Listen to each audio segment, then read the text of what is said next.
السلام عليكم ورحمة الله وبركاته. إن الحمد لله نستعينه ونستغفره ونؤمن به ونتوكل عليه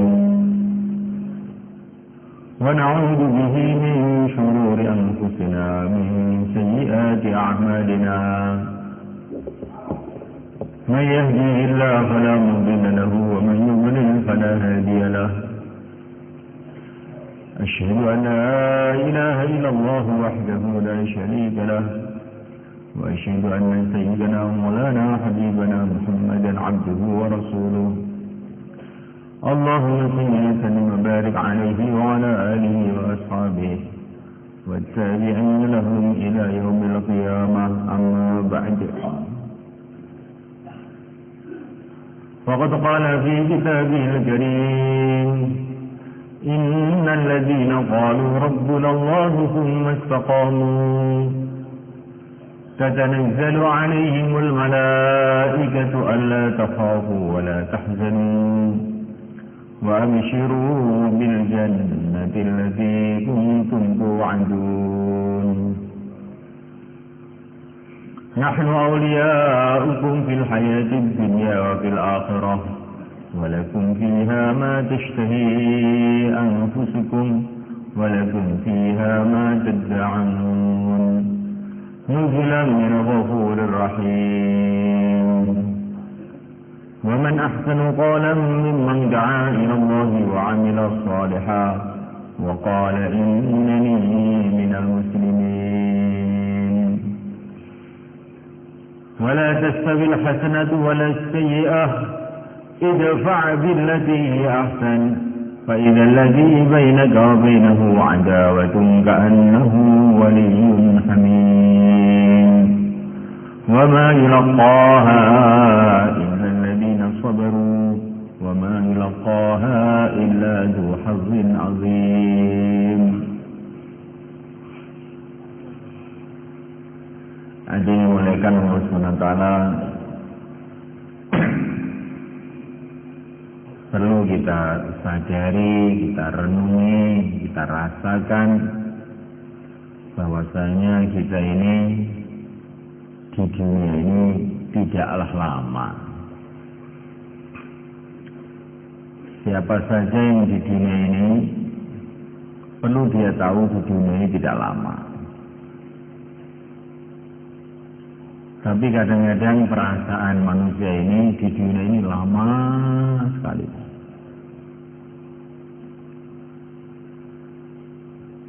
Siapa saja tidak bisa berlama-lama di dunia ini. Orang yang sakit tidak bisa berlama-lama di dunia ini. Orang yang sehat pun begitu juga. Rakyat kecil tidak bisa bertahan lama di dunia ini. Raja-raja pun juga tidak bisa bertahan lama di dunia ini.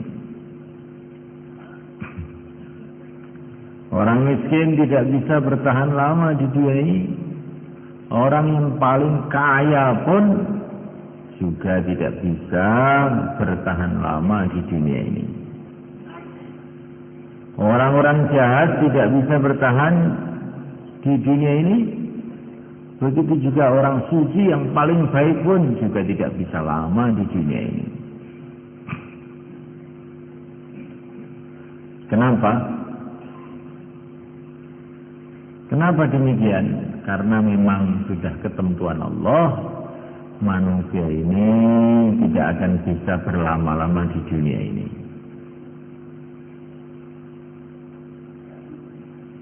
Karena manusia ini diciptakan oleh Allah bukanlah untuk dunia ini.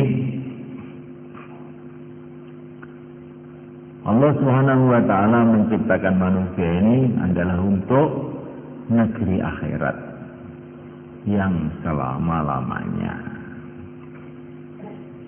Ini sudah ketentuan Allah. Manusia setuju, manusia nggak setuju, ya begitu itu, nggak akan ada yang bisa merubah. Zaman dulu, zaman sekarang, zaman yang akan datang sama saja. Tidak akan ada orang yang bisa bertahan lama di dunia ini. Yang membunuh tidak akan lama, yang dibunuh begitu juga. Yang menang tidak akan lama, yang kalah juga tidak akan lama. Sama aja.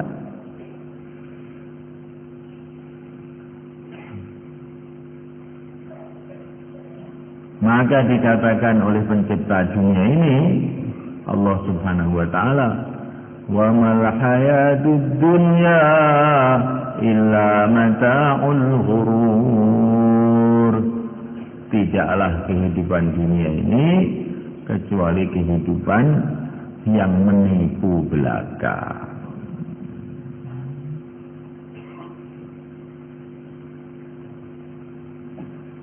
Menipu kelihatannya bisa dikuasai, bisa dimiliki, ternyata tidak bisa dimiliki. Itulah dunia.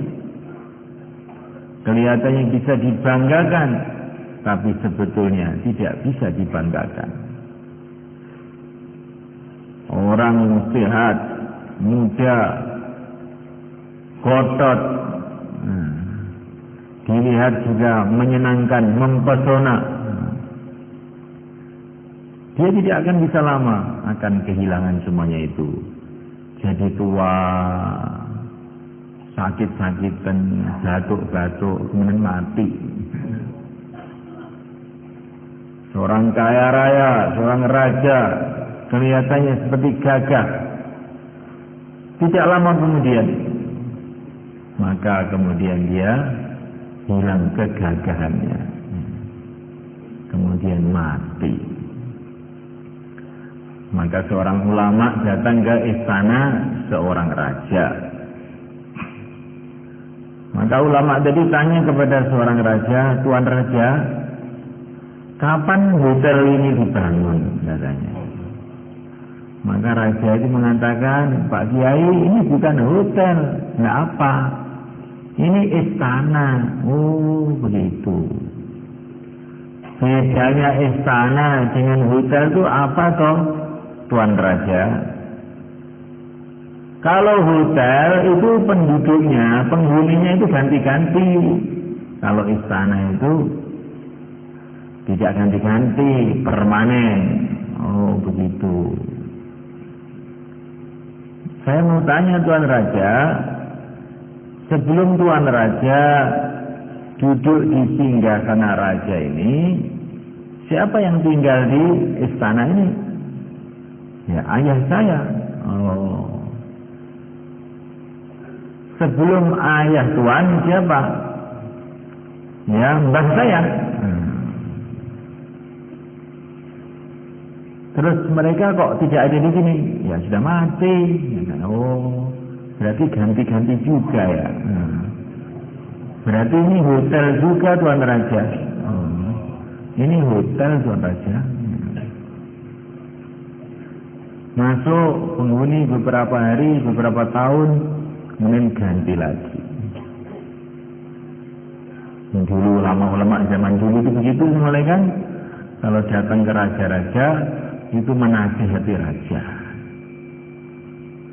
Zaman dulu itu bukan minta bantuan sama raja, bukan minta duit sama raja. "Untuk bangun pesantren ini Tuan Raja, saya perlu duit ini." Kalau zaman dulu tidak begitu. "Saya datang ke Tuan Raja, mau membantu Tuan Raja." "Bantu apa kamu? Bisa bantu apa?" "Mau saya ajak bangun surga Tuan Raja." Nah, ini ulama-ulama zaman dulu itu begitu. Semoga ulama zaman sekarang pun meniru ulama zaman dulu.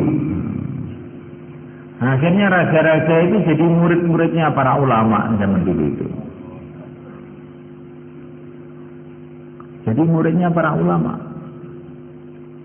Itu di Nizamuddin, di markas tabligh itu dulu ada seorang ulama namanya Syekh Nizamuddin. Sehingga akhirnya jadi nama kampung. Nah, dikubur di sana. Itu kalau beliau ngaji, itu raja-raja di India itu pada ikut semua.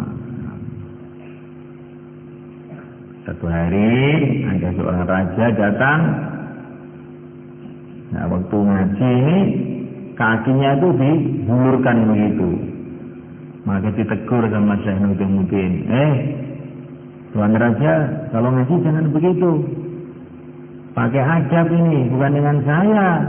Ini urusan agama, urusan dengan Allah ini, harus pakai adab. Maka Tuan Raja bilang, betul Syekh, tapi ini kaki saya sakit, nggak bisa dibekuk ini. Oh sakit, kalau sakit pulang dulu, nanti saya sehat ngaji lagi sini. Jadi raja itu jadi kayak anak kecil di depan Syekh Nuruddin. Raja suruh pulang, mulia dhisik, ngono sehat rene yang ngaji ya. Ini ketika orang-orang ahli agama mengagungkan agama, Allah agungkan mereka. Orang dunia ikut orang agama. Ketika orang agama mengagungkan dunia, maka akhirnya orang agama jadi muridnya orang dunia. Orang agama jadi muridnya orang dunia. Ada yang lebih parah lagi, sampai orang-orang Indonesia itu dikirim ke Amerika untuk belajar agama di sana. Yang ngajar itu nggak sholat, belajar agama sama orang nggak sholat. Itu apa nggak keblinger itu? Sebabnya apa kok bisa begitu? Sebabnya ketika orang itu membesar-besarkan dunia,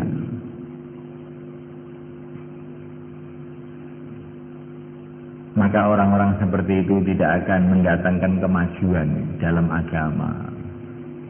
Mereka ini akan bikin kacau tok, bikin kacau, bikin mumet orang.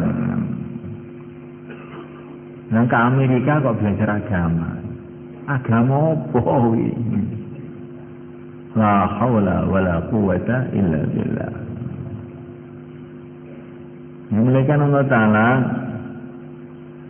ada seorang ulama itu nasihati orang-orang yang suka modern-modern gitu loh. Belajar agama tapi suka yang pokoknya yang begitu-begitulah.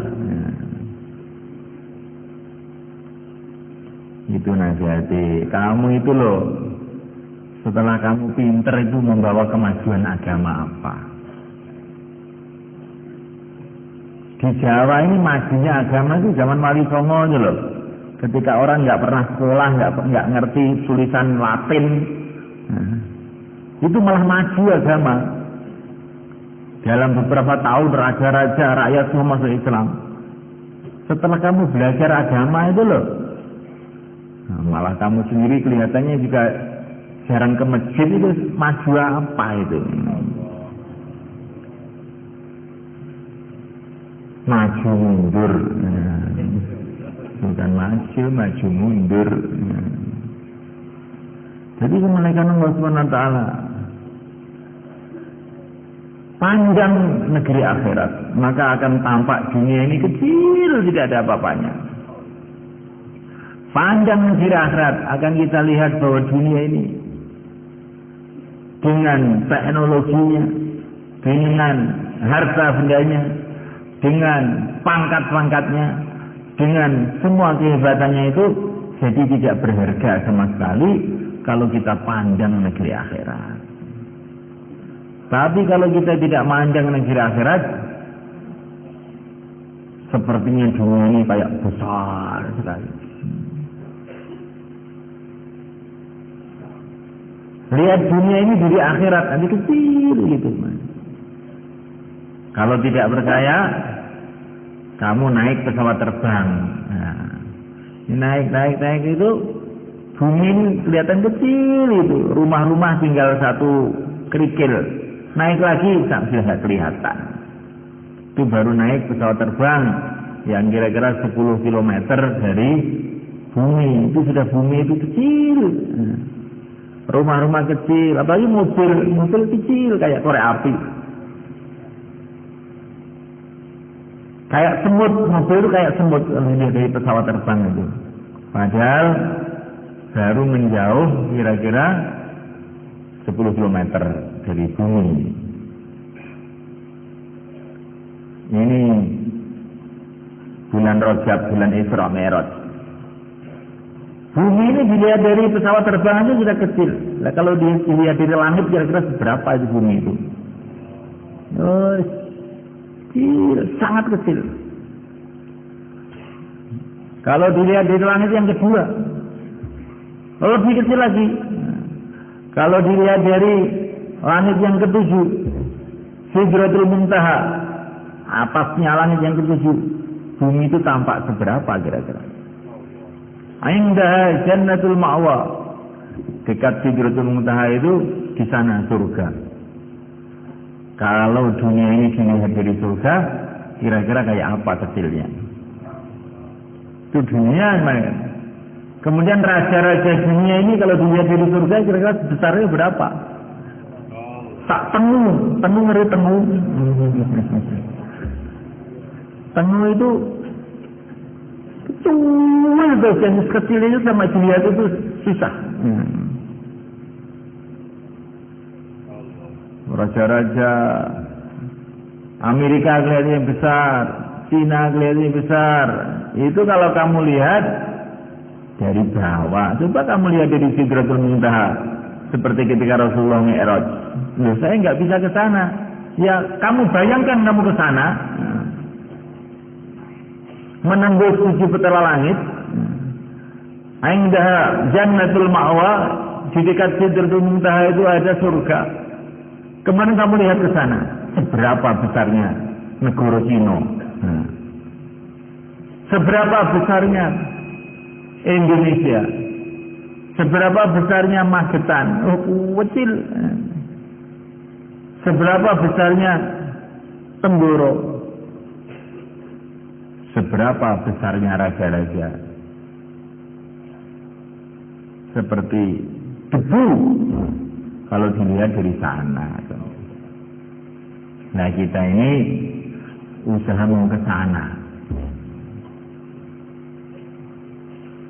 Semoga Allah mudahkan.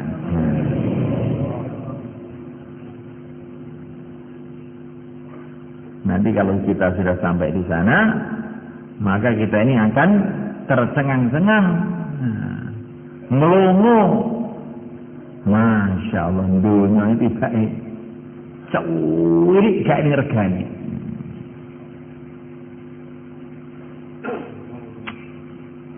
Dulu dunia ini saya besar-besarkan, sampai bangun tidur ingat dunia, mau tidur ingat dunia, di sawah ingat dunia, di masjid pun ingat dunia. Sampai malam markas itu juga ingin pulang aja, ingat dunia. Suruh iktikaf tidak seperti tidak dengar. Karena ingat dunia. 3 hari saya tinggalkan gara-gara dunia. 2,5 jam ditinggalkan gara-gara dunia. Tahajud keturun gara-gara dunia. Nah, kok dunia itu tak begitu kecilnya itu. Ternyata itu harganya dengan kerikil 1 di sini lebih mahal kerikil 1. La haula wala quwata illa billah. Ya Subhanahu wa ta'ala. Orang iman itu orang yang maju Subhanahu. Karena yang dipikirkan yang besar-besar. Orang yang maju itu bukan orang yang bisa bikin pesawat terbang. Orang yang maju itu bukan orang yang bisa memiliki dunia seisinya. Tidak. Itu bukan maju, biasa aja dia. Tunggu berapa tahun, nanti akan lungsep ke kuburnya. Maju apa? Orang yang maju itu adalah orang yang meninggalkan dunia ini dapat dari Allah. Itulah orang maju. Orang yang pergi dari dunia senang ke surga, itulah orang maju. Tidak terkesan dengan makhluk, terkesan dengan penciptanya. Nah, itulah orang maju. Kalau dari makhluk ke makhluk, dari makhluk ke makhluk, terus mulai kecil sekolah mengenai makhluk, setelah besar mencari makhluk, sampai mati gara-gara sibuk dengan makhluk. Itu bukanlah orang maju, itu orang yang menyedihkan hidupnya. Maka seorang ulama namanya Ibnu Athaillah dalam kitab Hikam itu beliau mengatakan la tarhal min kaunin ila kaun fatakuna kahimarir roha walakin irhal minal kauni ilal mukawwin. Janganlah kamu pergi dari makhluk ke makhluk sehingga kamu itu nasibnya seperti keledai yang untuk giling gandum, puter aja itu.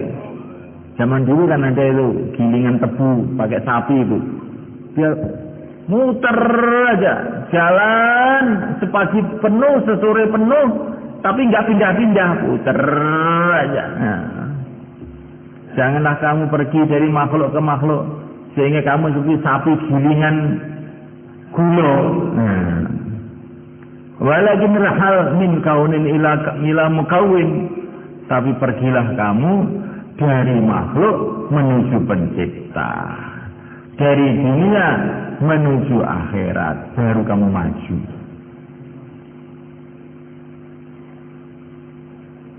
Maka seseorang telah mengatakan kepada Maulana Umar rahimahullah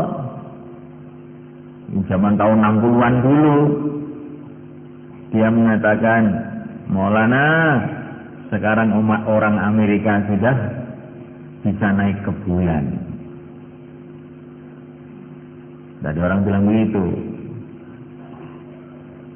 Maka Maulana Umar bilang, begitu saja kok heran kamu.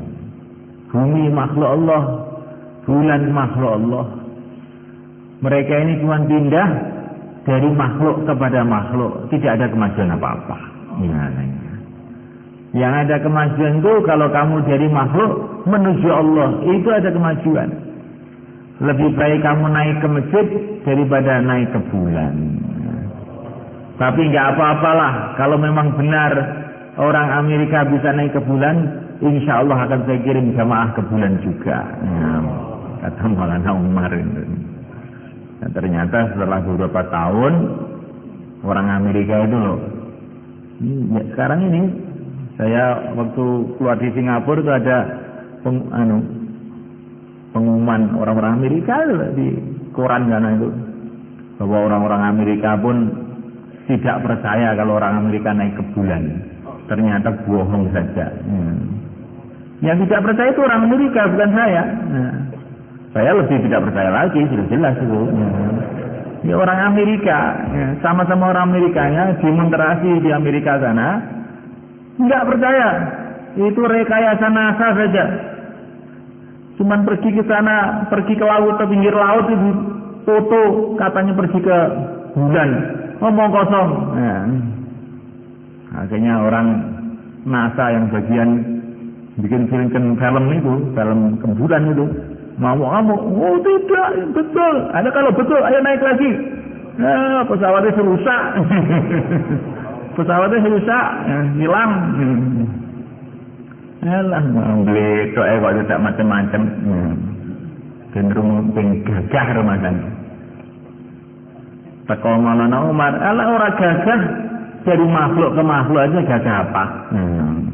Kalau kamu ke surga baru gagah. Kena Maulana Umar serepot kabeh nih.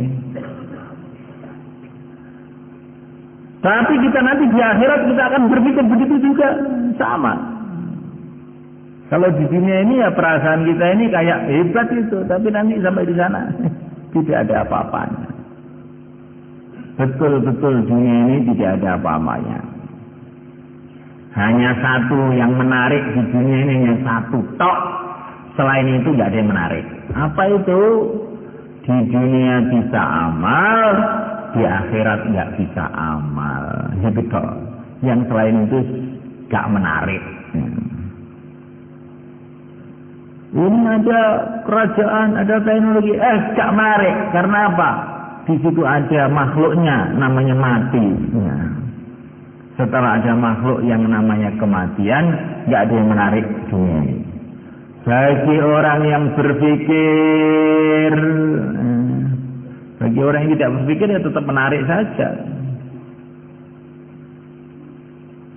Bagi orang yang berpikir tidak menarik. Yang menarik di dunia ini cuma satu, di dunia bisa amal, di akhirat tidak bisa amal. Maka mumpung masih di dunia, habiskan umur kamu untuk amal. Insyaallah kan? Yang menarik di dunia ini cuma satu, di dunia bisa amal, di akhirat tidak bisa amal. Bener gak semuanya? Yang lain-lain tidak menarik kecuali bagi orang-orang yang bodoh saja, nggak mau mikir. Dunia ini kata para ulama adalah seperti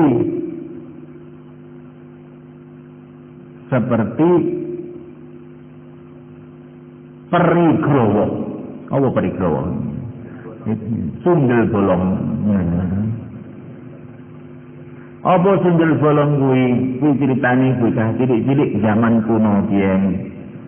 Ning wong kuwi jeneng geruwo, ketoke ayu saka ngarep, didelok mburi, tibake batang growo. Itu katanya anak-anak kecil zaman dulu itu. Sundel bolong itu apa?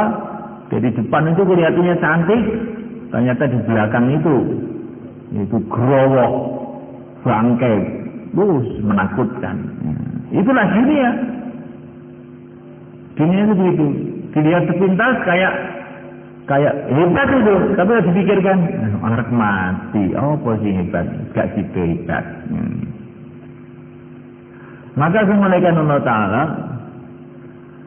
dunia ini yang menerangnya satu, kita bisa amal. Tetapi amal semuanya tidak akan ada nilainya di sisi Allah kalau tidak lurus imannya. Maka langkah pertama kita hidup di dunia ini meluruskan iman. Yakin betul-betul, paham betul-betul bahwa dunia ini hanyalah makhluk. Yang berkuasa bukan manusia, yang menciptakan manusialah yang berkuasa. Bukan raja-raja yang berkuasa, yang menciptakan raja-raja lah yang berkuasa. Seumpama raja berkuasa, tidak ada raja yang mati, tidak ada raja yang sakit. Mereka sakit, mereka mati, menunjukkan mereka itu tidak punya kuasa apa-apa. Kok menguasai negara, menguasai dirinya sendiri pun tidak bisa. Manusia itu kok katanya menguasai negara, menguasai kampung, padahal menguasai dirinya sendiri pun tidak bisa. Kalau ajal sudah datang, walaupun seluruh negara kumpul, ahli teknologi kumpul, dokter kumpul, dukun kumpul, tukang pijat kumpul. Tapi kalau ajal sudah datang, tidak akan bisa menambah, walaupun 1 menit, 1 detik pun nggak akan bisa tambah. Dokter mana yang tidak bisa dipanggil oleh Pak Harto? Obat mana yang tidak bisa dibeli? Siapa yang berani masuk di kamarnya? Ada yang berani masuk tanpa izin, namanya malaikat Jibril alaihi salatu wassalam. Dan yang masuk di kamarnya Pak Harto itu juga akan masuk di kamarnya Pak Naryo, Pak Simin, Pak Simun, semuanya termasuk kamar saya juga. Bukan Pak Harto tok, dia tidak peduli, siapa saja akan didatangi. Mau didatangi, tidak mau juga tetap didatangi. Qul innal mauta alladhi tafirruna minhu fa innahu mulaqikum thumma turadduna ila alimil ghaibi wasyahadah fayunabbiukum bima kuntum ta'malun. Ingatlah mati yang kamu lari dari mati itu, sesungguhnya mati itu akan menemui kamu juga. Kemudian kamu akan dihadapkan kepada Allah yang tahu segala-galanya. Kemudian Allah akan bercerita kepada kamu mengenai amalan-amalan yang telah kamu buat. Allah bukan minta laporan sama kamu. Seperti tentasil, kamu sudah sholat 3 hari belum? Tidak. Allah fayunabbi'ukum bima kuntum ta'malun. Allah mengatakan kepada kamu sholat subuh kesiangan? Gambarnya itu. Benar. Kamu di jalan melirik perempuan bukan mahram kamu? Nah. Kamu keluar 3 hari tapi main HP? Nah. Bagaimana kalau kita digitukan? Habis kita semalekan. Fayunabbi'ukum bima kuntum ta'malun. Allah akan mengabarkan kepada kamu mengenai amalan kamu. Allah tidak perlu tanya malaikat, tidak perlu tanya kamu. Allah tahu segala-galanya. Justru Allah akan memberitahu kepada kamu. Kamu telah buat gini, kamu telah buat begini. Maka seorang ulama itu tiap hari nangis, malam hari nangis, ya Allah, bila engkau bertanya kepada aku mengenai amalan aku hanya bisa menjawab satu, ya Allah, telah menipu kepada aku kebodohanku sendiri. Ampunilah aku, ya Allah. Sudah gitu tak, sudah? Aku telah tertipu dengan kebodohanku sendiri. Ampunilah aku, ya Allah. Tidak ada yang lain setelah itu. Kalau kita ini mau mikir sedikit itu, kita ini betul-betul sudah enggak karu-karuan kita ini. Hamba Allah di bawah bumi Allah, di atas bumi Allah, di bawah langit Allah, makan rezeki dari Allah, dilihat 24 jam oleh Allah, tapi senantiasa lupa kepada Allah. Tambah hari tambah dekat kepada akhirat, tambah hari tambah sibuk dengan dunianya. Malaikat ada di kanan kiri dan di sebelah kanan kita, sebelah kiri kita, tapi kita tidak menggubrisnya. Teman-teman kita tiap hari berangkat ke akhirat, tetapi kita perasaannya tidak akan berangkat ke akhirat.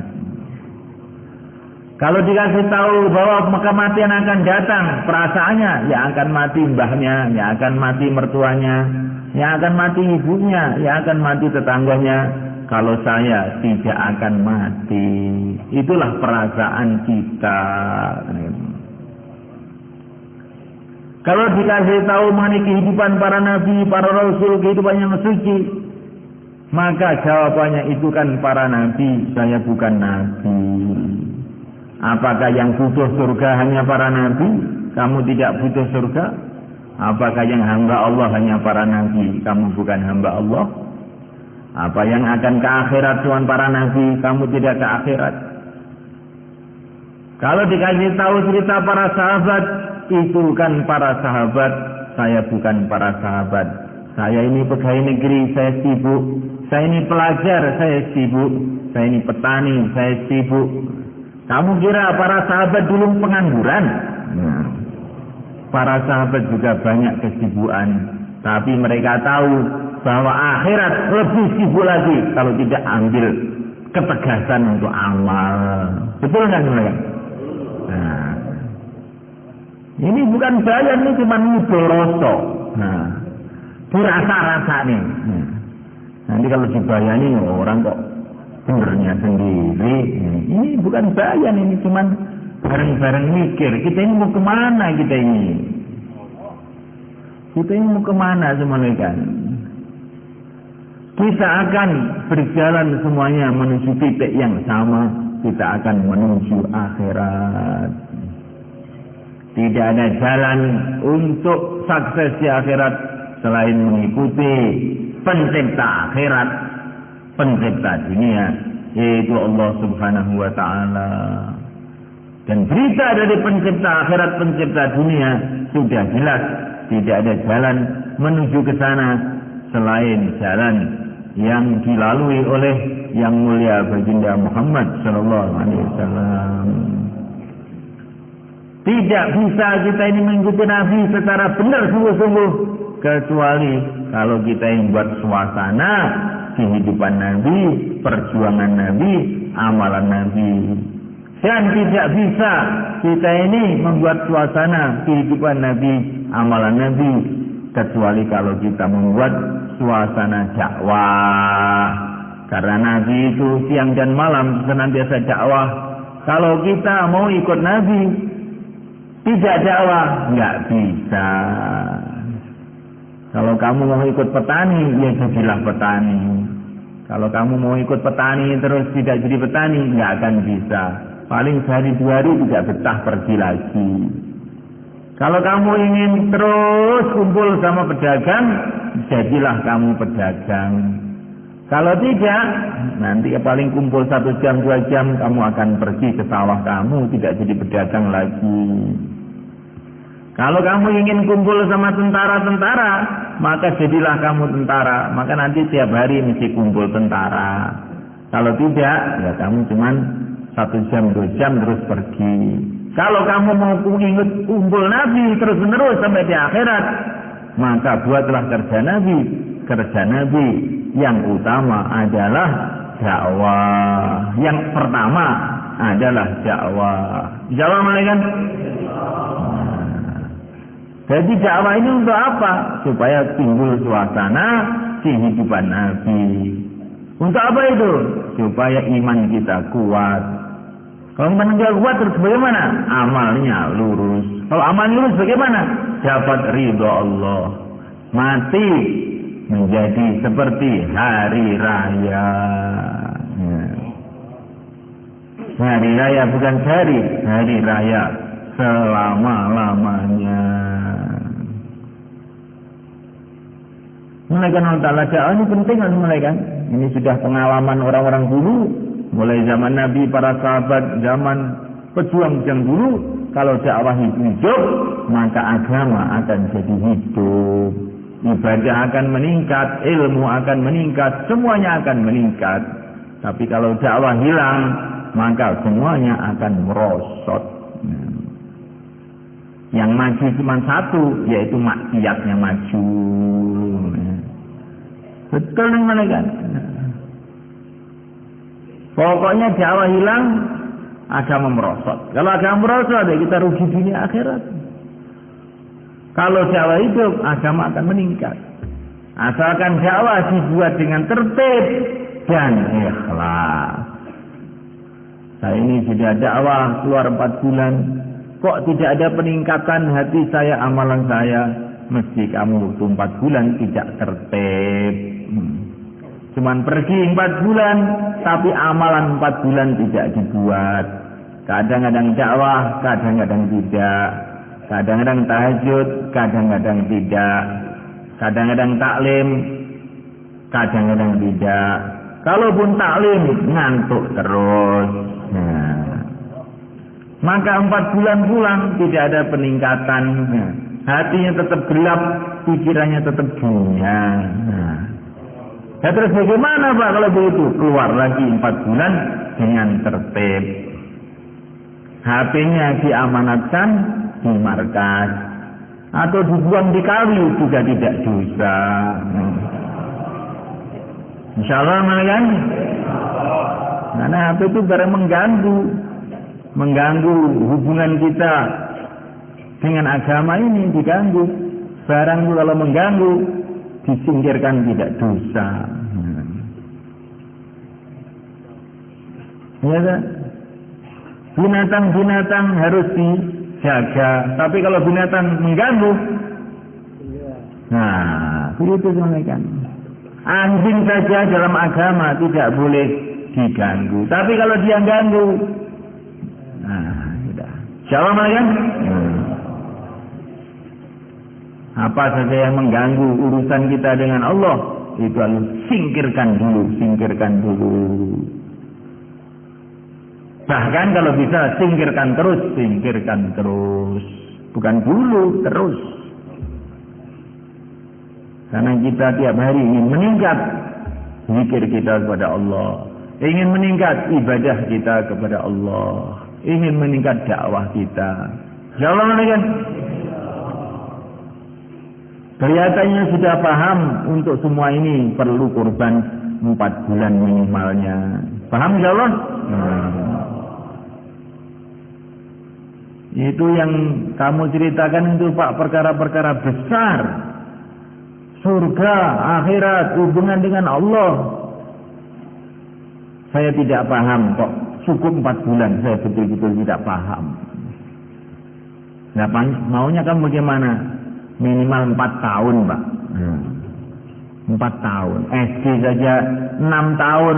Kok urusan akhirat cuma 4 bulan?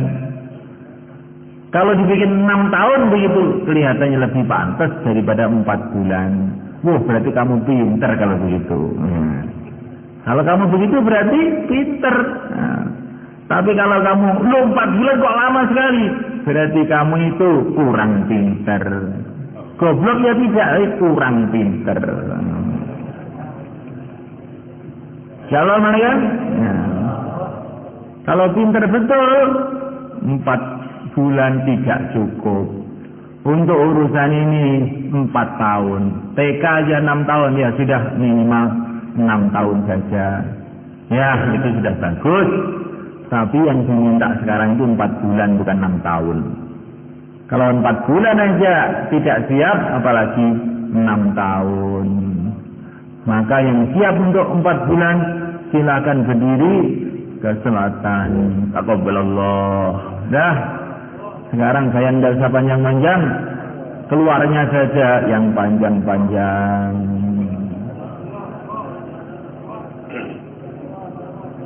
Monggo Pak, niat kawan mulan, monggo, dimenang ngidul.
Taqabbalallah, jazakumullah. 4 bulan yang niat 40 hari, sekarang dirubah niatnya jadi 4 bulan.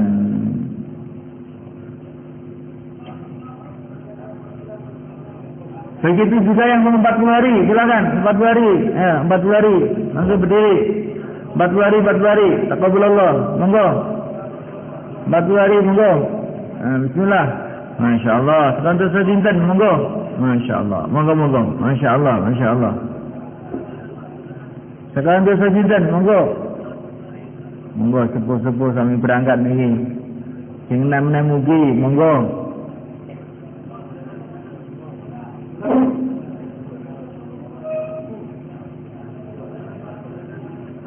Yang muda-muda juga.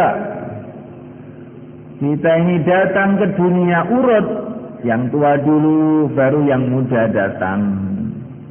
Kita datang ke dunia mesti urut. Yang tua dulu, baru yang muda. Tapi kita pergi ke akhirat, bukan mesti urut. Yang muda dulu biasanya malah banyak. Apa buktinya? Buktinya di sini yang tua dengan yang muda, banyak yang muda. Berarti menunjukkan bagaimana? Menunjukkan belum tua, sudah pada pergi. Ini belum sampai tua itu sudah pada pergi. Maka di dunia ini orang muda lebih banyak dari yang tua. Belum sampai tua sudah pergi. Jangan kamu pikir panjang-panjang, boleh juga aja. Insyaallah malaikat.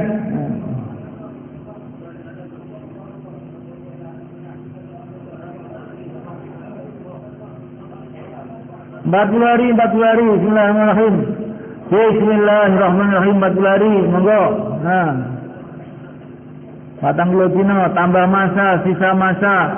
Monggo mun, saya. Tambah masa, sisa masa. Monggo.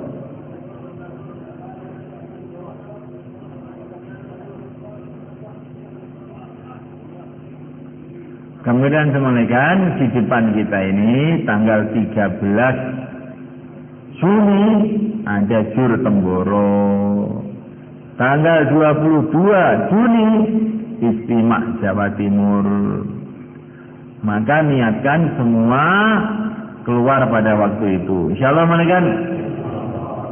Usahakan setiap mahalah bentuk satu jamaah untuk Jur Temboro tanggal 13 Juni atau Istimak Jawa Timur nanti tanggal berapa? 22 Juni.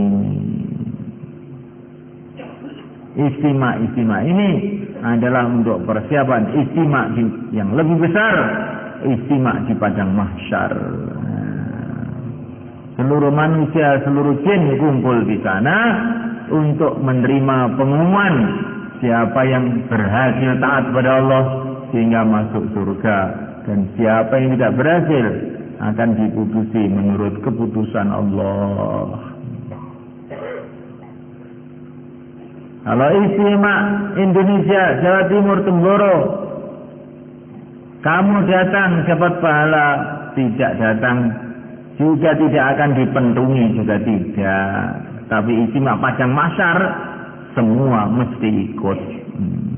Kalau tidak ikut pun akan diikutkan. Masya Allah. Maka untuk latihan istimak di sana, latihan istimak di sini. Insyaallah malaikat. Kita kumpul karena agama.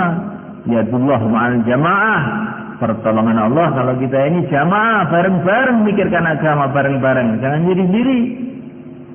Kalau sendiri-sendiri, man syadda binar. Orang yang menyendiri itu akhirnya mudah ditangkap setan masuk neraka.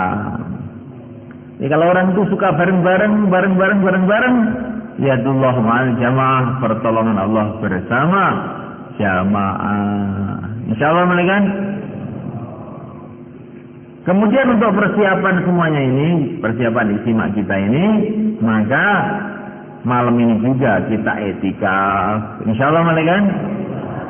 Jam 3 malam paling awal, paling akhir sudah bangun tahajud, doa, menangis kepada Allah.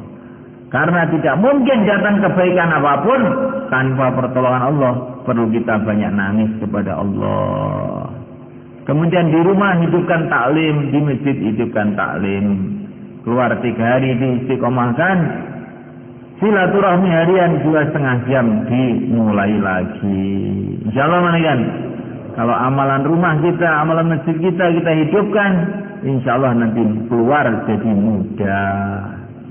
Sekarang 3, 4, 4 yang ngomong ganti kamu. Nah. Silakan. Terus semayanan, janjian kapan mau keluar, 4 bulannya, 40 harinya. Ayo, semua orang di depan, cari teman. Jangan sendiri-sendiri. 3 orang, 4 orang. Apa yang kita dengarkan kita ulang. Kemudian janjian kapan kita mau keluar.